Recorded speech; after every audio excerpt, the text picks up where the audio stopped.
নমস্কার, আমি রাজপ্রতাপ। আজ গল্প শুরু করবার আগে আপনাদের একটা ইন্টারেস্টিং গেমের ব্যাপারে বলতে চাই। সত্যি বলতে আমি সবসময় আমার জ্ঞান এবং দক্ষতার মাধ্যমে অর্থ উপার্জনের জন্য লাভজনক সমাধান খুঁজে বের করার চেষ্টা করি। এই উদ্দেশ্যে আমি আন্তর্জাতিক লাইসেন্স সহ 1x পরিষেবাটি ব্যবহার করার পরামর্শ দিচ্ছি, যেখানে একেবারে সবকিছু সুবিধাজনক, যেমন গেমের ইন্টারফেস, সমর্থন এবং তহবিলের উত্তোলন। এখানে আপনি লাইভ ম্যাচ দেখতে পারবেন এবং খেলাধুলায় আপনার ভালো জ্ঞান থাকলে আপনি স্কোর স্থাপন করে প্রকৃত অর্থ উপার্জন করতে পারবেন, যেমন কে জিতবে, কে সর্বোচ্চ স্কোরার হবে এবং তারা কত রান করবে। আপনি যে কোনো সুবিধাজনক উপায়ে জিতে নেওয়া টাকা তুলে নিতে পারেন, যেমন ইউপিআই এর মাধ্যমে, ব্যাঙ্ক ট্রান্সফার, পেটিএম, ফোনপে, এখানে সবকিছু উপলব্ধ আছে। আরও একটি গুরুত্বপূর্ণ বিষয়ে, আপনি আমার প্রোমো কোড ইউজ করলে সম্পূর্ণ বিনামূল্যে ৬৬,০০০ বোনাস পেতে পারেন। অ্যাপটির লিঙ্ক এবং প্রোমো কোড পিন কমেন্টে দেওয়া থাকলো, চাইলে একবার দেখে নিন।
নম্র শ্রদ্ধা জানিয়ে শুরু করতে চলেছি প্রজেক্ট পাসিং শো সিজন 5 এর প্রথম গল্প, তারানাথ ও পাহাড় চূড়ায় আতঙ্ক।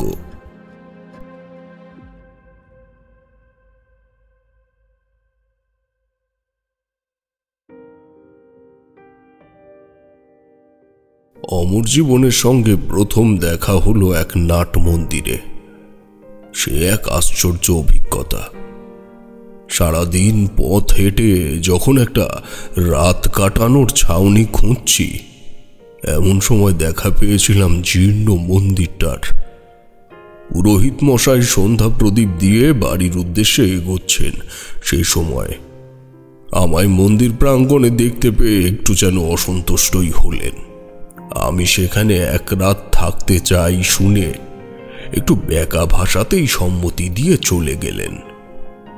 সেই রাতেই মন্দিরের অদূরে জঙ্গলের মধ্যে কিছু একটা নড়তে দেখে আমি সজাগ হয়ে সেদিকে চাইলাম। বৃষ্টি পূর্বের আভাসে পরিবেশ তখন পরিপূর্ণ।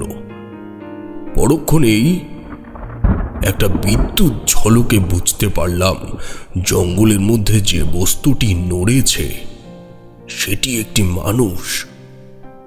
কৌতূহলী হয়ে তাকে ডাকতেই সে খুব স্বাভাবিকভাবেই সেখান থেকে উঠে এসে আমার সামনে নাট মন্দিরে বারান্দায় এসে বসে এবং সারা রাত ধরে চলে নানাবিধ আধ্যাত্মিক গল্প আলোচনা। মোমবাতির ম্লান আলো বৃষ্টি স্নাত ঝড় বাতাসের রাতে আরো ক্ষীণ হয়ে জ্বলছে। সেই আবছা আলোতে আমি তাকে দেখেছিলাম কয়েকবার। তখনও আমি বাবার কাছে অমর জীবনের আমাদের বাড়িতে আসার কাহিনী শুনিনি। তখনও শুনিনি আমার ছোট ঠাকুরদা কেদারনাথ চক্রবর্তী কোথায় আছেন, কিভাবে আছেন। তাই অমর জীবন ভট্টাচার্যই আমাদের বাড়িতে এসে বাবার যখন বাল্য বয়স ছিল তখনই জানিয়ে দিয়ে গিয়েছিল। তবুও আমার ভবঘুরে জীবনের অভিজ্ঞতা ও গুরুপ্রাপ্ত মানুষ চেনবার ক্ষমতা আমায় বেজায় কৌতূহলী করে তুলেছিল এই অমর জীবন চরিত্রটার প্রতি। অমর জীবন আমায় ওই মন্দির চত্বর থেকে পরদিন সকালেই বাড়িতে ফিরে যেতে বলে। তবে আমার তখন যুবক বয়স, কৌতূহল ভঞ্জন না করে কেবল এক পণ্ডিতের মতো কথা বলা ব্যক্তির নির্দেশে বাড়িতে ফিরে যাব, তাতে আমার মন একেবারেই কি সায় দিতে পারে। যাই হোক, পরদিন সকালবেলায় যখন দেখলাম ওই মন্দির চত্বরে আমি ছাড়া আর কেউ নেই, তখন বুঝলাম ব্যক্তিটি নিতান্তই স্বাভাবিক মানুষ নয়।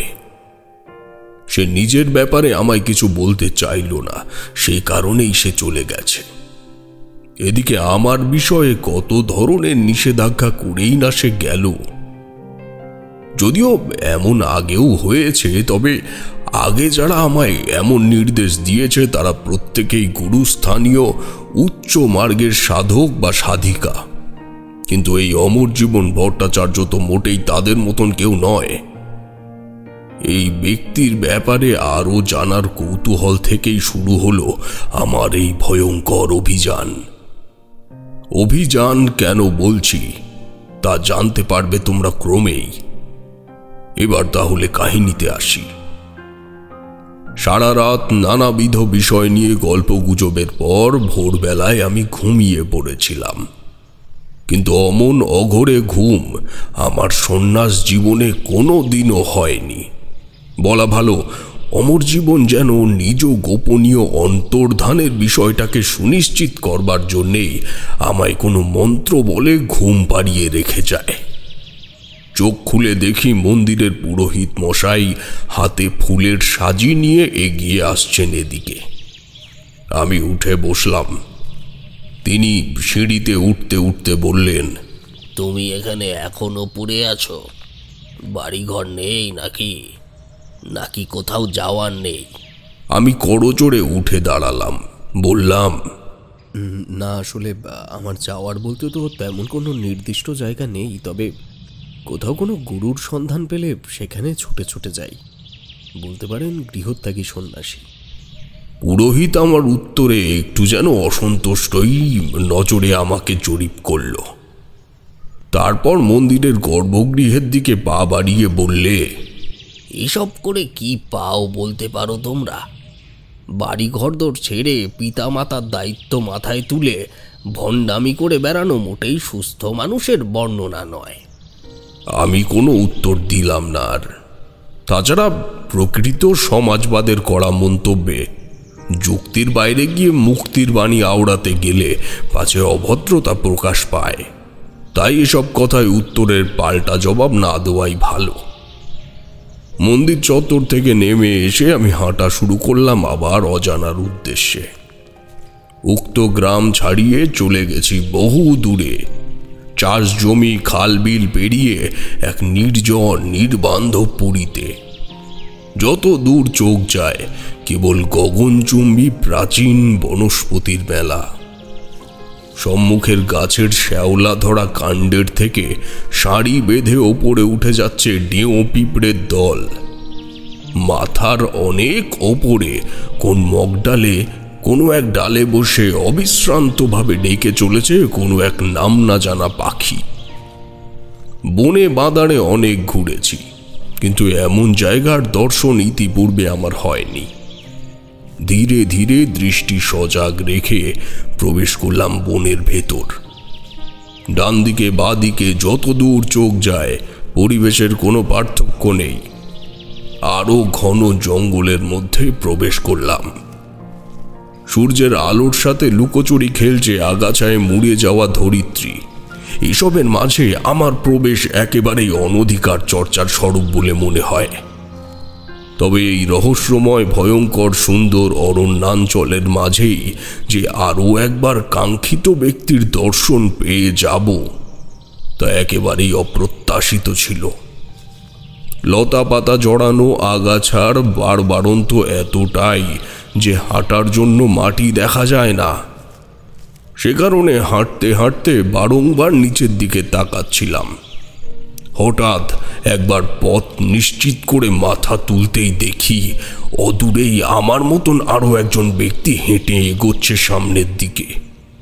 পরনে খাটো ধুতি, ঊর্ধ্বাঙ্গে হাঁ পাতা ফতুয়ার মতন একটা পোশাক।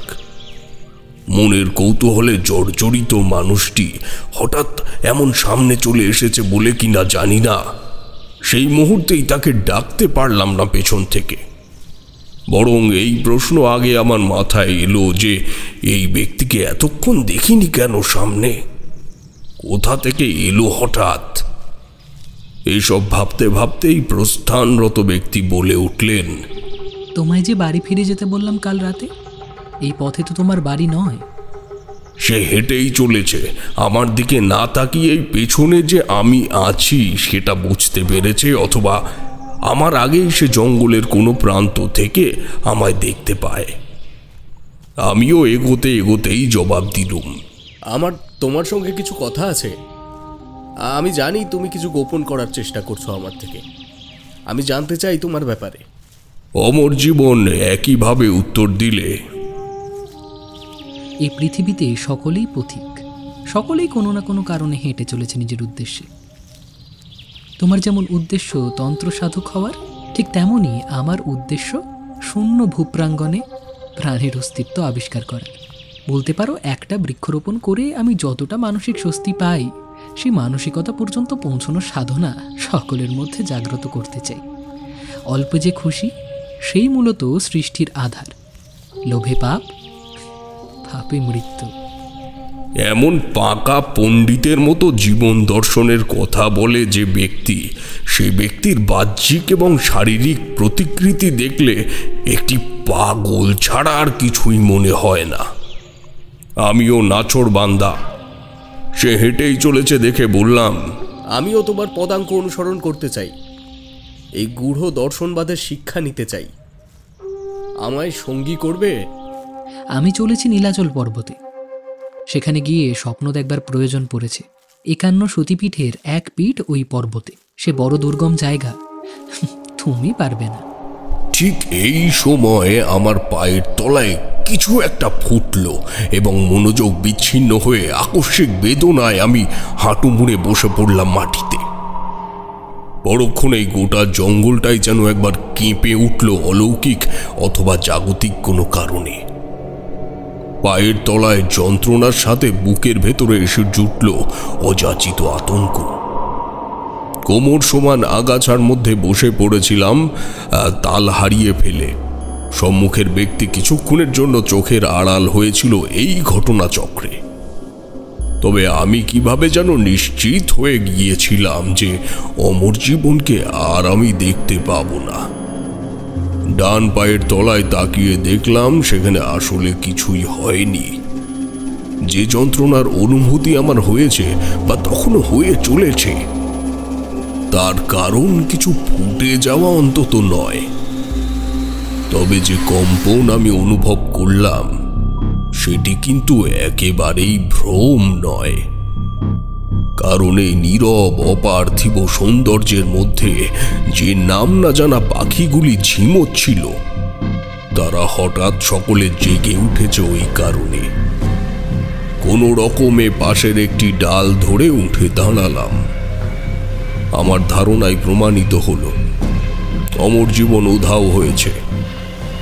দূর দূরান্ত পর্যন্ত কেবল আমি ছাড়া কোনো মনুষ্য অস্তিত্ব নেই।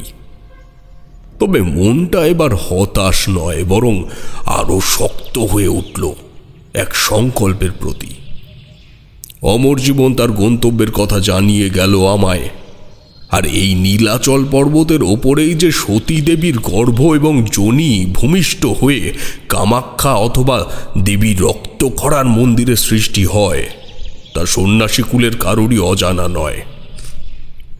সুতরাং আমি সেখানে পৌঁছতে পারলে কোনো কারণে যদি অমর জীবনের সাক্ষাৎ নাও পাই, তবুও দশ মহাবিদ্যার দর্শন এবং অসংখ্য গৃহত্যাগী সন্ন্যাস ও কপাল সহায় হলে মার্গ সম্পন্ন গুরুর সান্নিধ্যও পেতে পারি।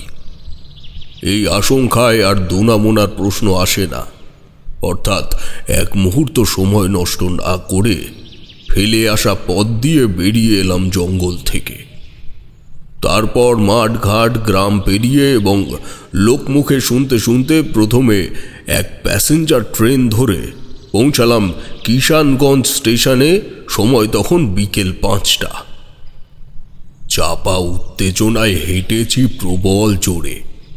তাই যখন স্টেশনে এসে শুনলাম কামরূপ প্যাসেঞ্জার ট্রেন রয়েছে পরদিন বিকেল 3টের সময়, তখন স্টেশন চত্বর পেরিয়ে অপেক্ষাকৃত একটা ফাঁকা জায়গায় এসে শুয়ে পড়লাম পুঁটলি মাথায় দিয়ে। অন্য বস্ত্রের অভাব নেই যে ছেলের বাড়িতে, সেই ছেলে কিনা কোন প্রদেশের এক জংশন স্টেশনের পাশে মাটির ওপরে শুয়ে ঘুমিয়ে পড়ল। তোমরা ভাবতে পারো এ কোন ধরনের অদ্ভুত উচ্ছৃঙ্খলতা, কিন্তু তোমরা এটা ভাবতেও পারছো না যে মাৎসর্যহীন জীবনের মাহাত্ম্যটা কি। কেবল এক টুকরো বাড়ি ঘর তখন আমার অধীনস্থ নয়, গোটা পৃথিবীর প্রায় বেশিরভাগটাই তখন আমার আয়ত্তের মধ্যে। নিজেকে মনে হতো সর্বত্রের অলিখিত মালিক।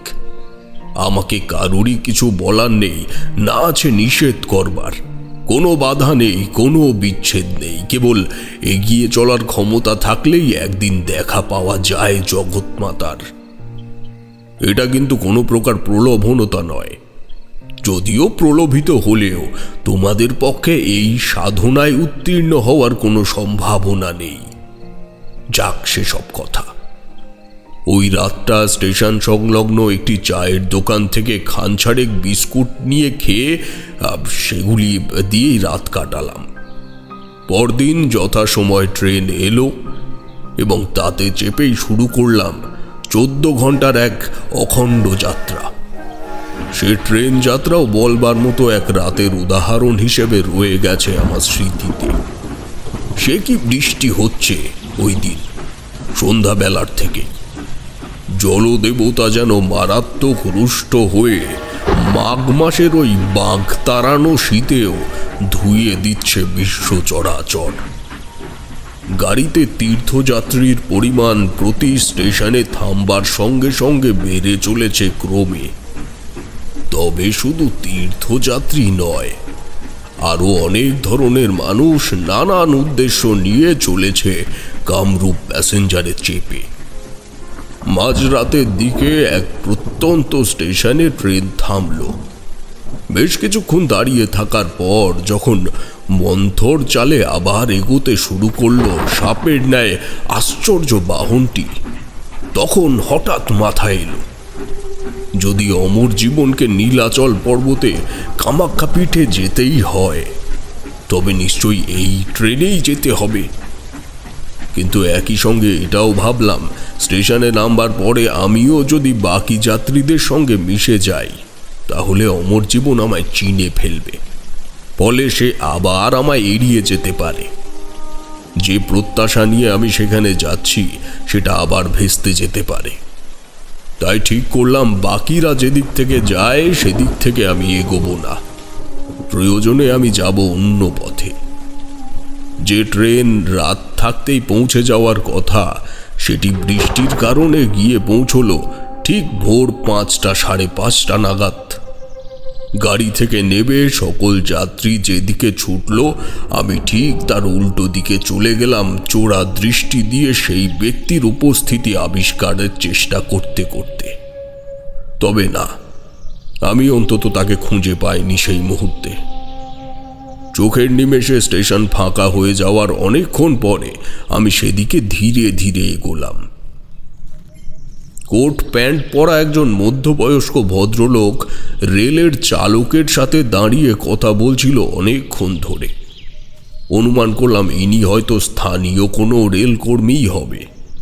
তার কারণে তার সামনে গিয়ে একটু বুদ্ধি করে প্রশ্ন করলাম, আমি আসলে কামাখ্যা মন্দিরে যেতে চাইছি, কোন পথে এগোবো একটু বলে দেবেন কি? ভদ্রলোক আমার দিকে না তাকিয়েই বললেন, ওই মেন গেট থেকে বেরিয়ে দেখুন, মন্দিরের নিকটবর্তী যাবার অনেক গাড়ি পেয়ে যাবেন। না, আসলে বলতে চাইছি যে ওই পথ থেকে যেতে চাইছি না, অন্য কোনো রাস্তা যদি থাকে। এবার লোকটি খানিকক্ষণের জন্য আমার দিকে চাইল, পরক্ষণেই তার চোখ বিস্ফারিত হয়ে উঠল কোনো এক অযাচিত ভয়ে। কিসের এই ভয়, কিসের এই শঙ্কা, তা আমার জানার কথা নয়। কোনো উত্তর না দিয়ে দ্রুত চলে গেল সে ওই স্থান থেকে। ইঞ্জিনের চালক একবার আমার দিকে, একবার প্রস্থানরত ব্যক্তির দিকে বাক্যহীন হয়ে চেয়ে রয়েছেন। আমার অবস্থাও জ্ঞানশূন্য। চালককে প্রশ্ন করলুম, উনি আমায় দেখে অমন করলেন কেন? ওনার বাড়ি কি এখানেই? আমিও বুঝলাম না ওনার এই ব্যবহারের কারণ কি। আমার কাছে ফেরার ট্রেনের ব্যাপারে শুনছিল বলে চালক নিজের কাজে মনোনিবেশ করলে। আমি খানিকক্ষণ তাকিয়ে রইলাম সেদিকে। লোকটি আসলেই স্থানীয় নয়, তা জানতে পেরেছি পরে। আমি খানিক অপ্রস্তুত হয়েই আবার স্টেশন চত্বর থেকে নেমে লাইন বরাবর খানিক এগিয়ে গেলাম। অনতি দূরে একটা ছোট্ট খুপড়ি দোকান অনেক আগেই দেখেছিলাম। সেখানে পৌঁছে দেখলাম দোকানটি চায়ের। একজন শীর্ণকায় বৃদ্ধ কাপা হাতে লিকার দিয়ে দিচ্ছে ফুটন্ত জলে। এর কাছের থেকে আমার কার্যোদ্ধার হতে পারে ভেবে দোকানের সামনের দুর্বল বেঞ্চে বসলাম সন্তর্পণে। লোকটির মোটা ভ্রুতে পাক ধরেছে ঠিকই, তবে চোখের মণি বেশ জলজলে, অভিজ্ঞতা সম্পন্ন। একটু ইতস্তত করে বললাম, আগে তো বোধহয় নীলাচল পর্বতে উঠবার এত সুগম পথ ছিল না। ধীরে ধীরে মানুষের কত রকমের সুবিধা বাড়ছে। হ্যাঁ, মায়ের কৃপায় আরও বদলে যাবে সব ধীরে ধীরে, কি বলেন? বৃদ্ধ মৃদু ইতিবাচক মাথা নেড়ে বললে, আমাদের সময়ে এখানে সাধু সন্ন্যাসী ছাড়া ভক্তের ভিড় তেমন হতো না। তারা যাতায়াত করত পশ্চিমের জঙ্গলের পথ দিয়ে। পাহাড়ের উপরে মহাশ্মশানের ব্যাপারে শুনেছ? না, আমি শুনিনি। আসলে আমি এখানে নতুন। তাহলে কি করি বা জানবে। এই নীলাচল পাহাড়ের মহাশ্মশানে অন্তিম সৎকার হলে মানুষের ঊর্ধ্বগতির পথ সুগম হয়। তবে তান্ত্রিক কাপালিকের কাছে সব দেহ সঁপে দিলে তারা নানাবিধ ক্রিয়ার পরে সেই দেহকে মুক্তি দেয়। যে মানুষ জীবিত অবস্থায় অজস্র পাপের ভাগীদার হয়েছে তাকেও স্বর্গের দর্শন করাতে পারে কাপালিকরা। ওরা সব দেহ দেখা মাত্রই বলে দিতে পারে তাদের ইতিহাসের কথা। কি করে তোমায় বোঝাবো, এসব না দেখলে বুঝবে না। তুমিও তো একজন সন্ন্যাসী বলেই মনে হচ্ছে। আমি ভব ঘুরেছিলাম বটে, তবে পাকাপোক্ত সন্ন্যাসীদের মতো গেরুয়া নিতাম না সব সময়। কারণ পুরোপুরি গৃহহীন মানুষ যাকে বলে তা তো আমি কোনোদিনও ছিলাম না। তবুও বৃদ্ধের আমায় দেখে এমন অনুমান হওয়ার কারণ ছিল আমার অযত্নবর্ধিত চুল দাড়ি। সে বিশ্রী অবস্থা ছিল সেই সময়। তবে তখনও পর্যন্ত ভাবতে পারিনি যে আমার জীবনে কত বড় একটা রদবদল হতে চলেছে এই নীলাচল পর্বতের এক গুহা মুখ থেকে। সে কথায় আসছি পরে।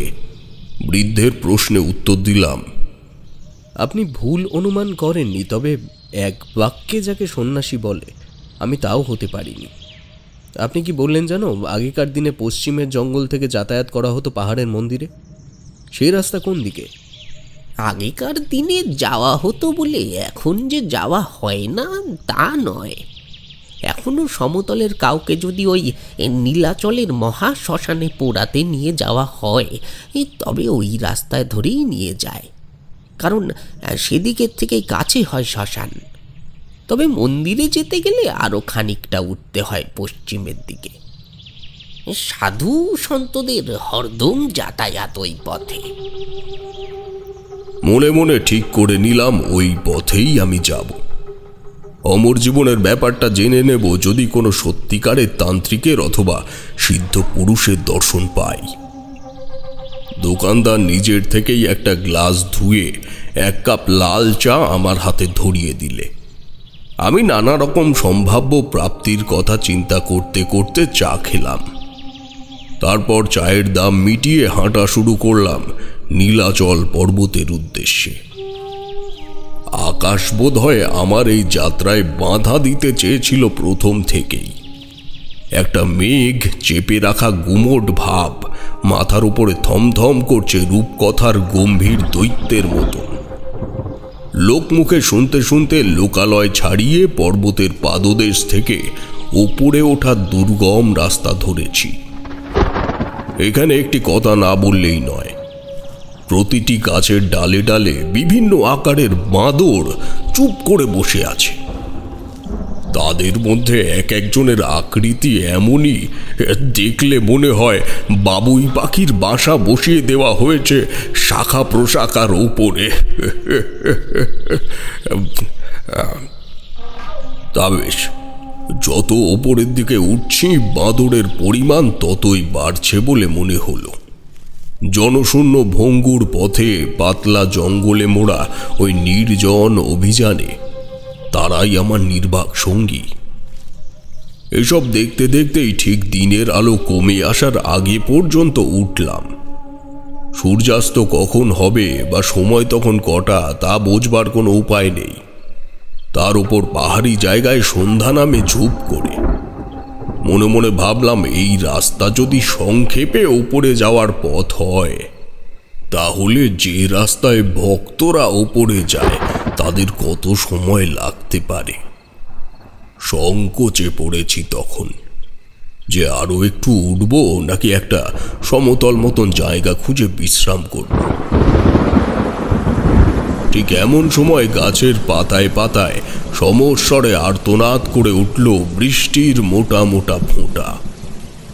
আকাশ গর্জে উঠল ভীষণভাবে। আমি ব্যস্ত হয়ে মাথা গোজার জায়গা খুঁজতে শুরু করলাম, কিন্তু ততক্ষণে প্রায় কাক ভেজা হয়ে গেছি।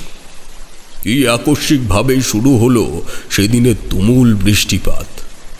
যেন মনে হয় কোনো চেপে থাকা দুঃখের অশ্রু বহুদিনের সংযমের পর নিজেকে আর সামলাতে না পেরে ভেঙে পড়েছে মৃত্তিকার নরম গালের ওপর।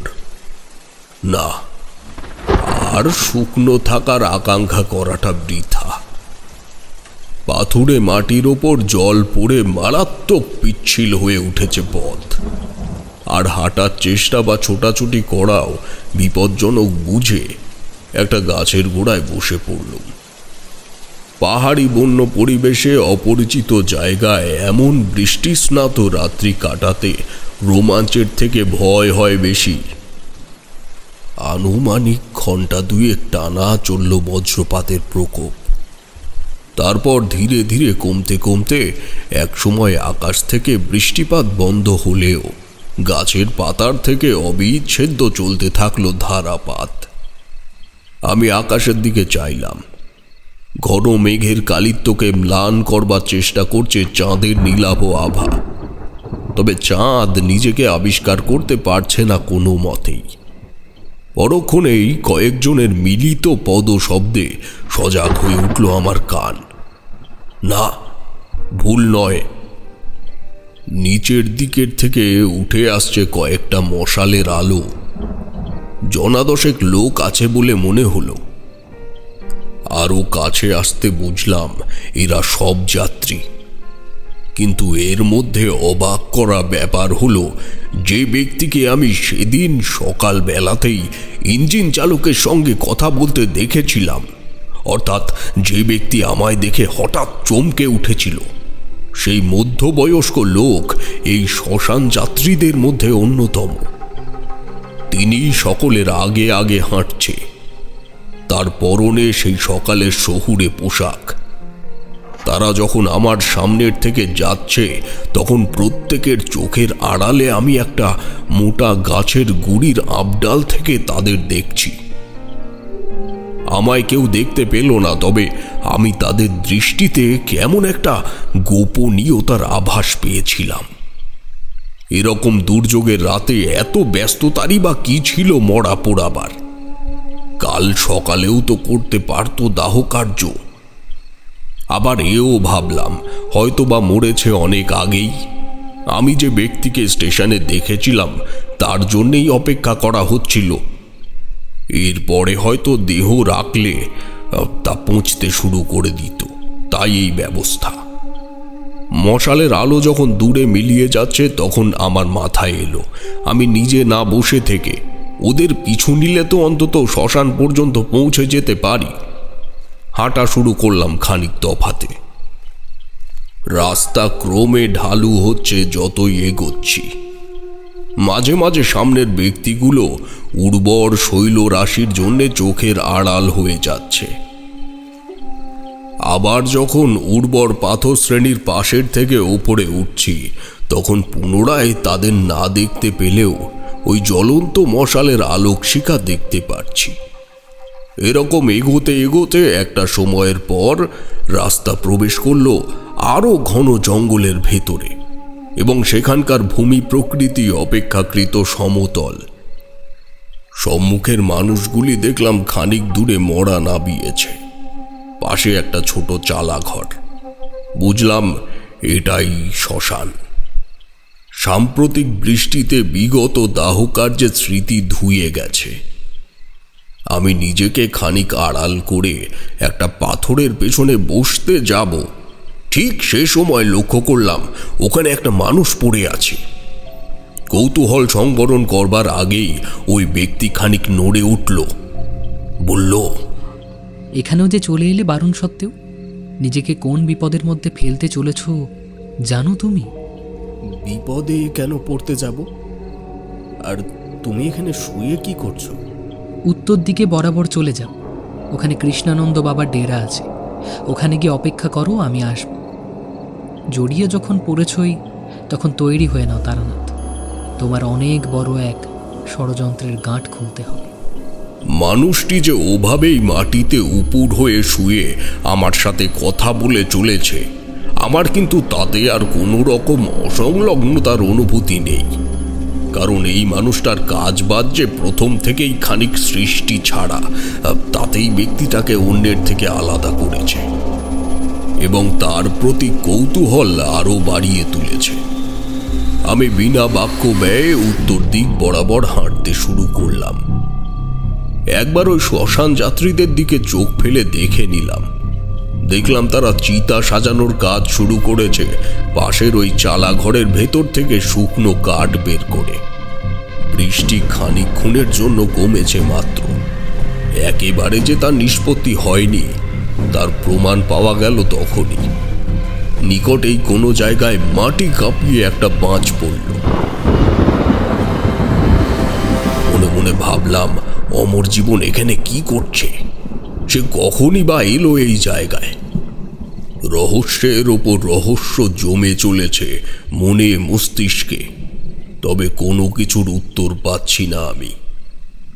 উত্তর দিকে মিনিট 10 এগিয়ে যাওয়ার পর একটা গুহা মুখ দেখতে পেলাম। গুহার গর্ভে দেওয়ালে ঝোলানো রয়েছে দুটি মশাল। আমি পা টিপে টিপে একেবারে গুহার সামনে গিয়ে দাঁড়িয়ে ডাকলাম, কেউ আছেন? আমি একটু আশ্রয় ভিক্ষা চাইতে এসেছিলাম। এখানে বলে রাখি, গুহাটি কিন্তু যেটুকু বাইরে থেকে দেখা যায় ওইটুকু নয়। মুখ্য দুয়ার থেকে ভেতরে ঢুকলে বাদিক ঘুরে গেছে অন্দরগর্ভ। আমার ডাকে সেদিক থেকেই একজন শীর্ণকায় সাধক বেরিয়ে এলো, মাথা ঈষৎ ঝুঁকিয়ে। গুহার ছাদ এতটাই নিচু যে সেখানে একটি 4 ফুট লম্বা মানুষের পক্ষেও সোজাভাবে দাঁড়িয়ে থাকা সম্ভব নয়। লোকটি আমার আপাদ মস্তক নিরীক্ষণ করে বললে, কौन है तुम? यहाँ क्यों आया है? আমি এসেছি একটু আশ্রয়ের খোঁজে। কাল সকাল হলেই চলে যাব মন্দিরে। नाम क्या है तुम्हारा? তারানাথ, তারানাথ চক্রবর্তী। चक्रवर्ती। यहाँ पे ठहरो, गुरुजी से पूछ के आता हूँ। আমি দাঁড়িয়ে রইলাম ওখানেই। খানিক বাদে ওই লোকটি আবার ফিরে এসে আমায় তার পিছু নিতে বলল। আমি মাথা ঝুঁকিয়ে তার পেছন পেছন ঢুকলাম। গুহার ভেতরে প্রবেশ করে দেখলাম একজন বিশাল দেহধারী মানুষ বসে রয়েছে খান দশেক নরমুণ্ডর সম্মুখে। সারা শরীর ছায়ের গুঁড়ো এবং রুদ্রাক্ষের অসংখ্য মালা দিয়ে আবৃত।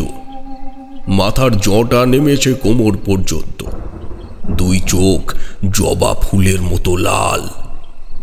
আমার দিকে তাকিয়ে নিচু গলায় এসে প্রশ্ন করল, অত দূর থেকে হঠাৎ এখানে ছুটে আসার কারণ কি? মানুষটির মুখে বাংলা কথা শুনে অবাক হলাম। তবুও তার পরিচয় জানতে চাইব এই অধ্যত্ত আমার সাজে না। বললাম, আমি এসেছি এক ব্যক্তির সান্নিধ্য লাভ করবার উদ্দেশ্যে।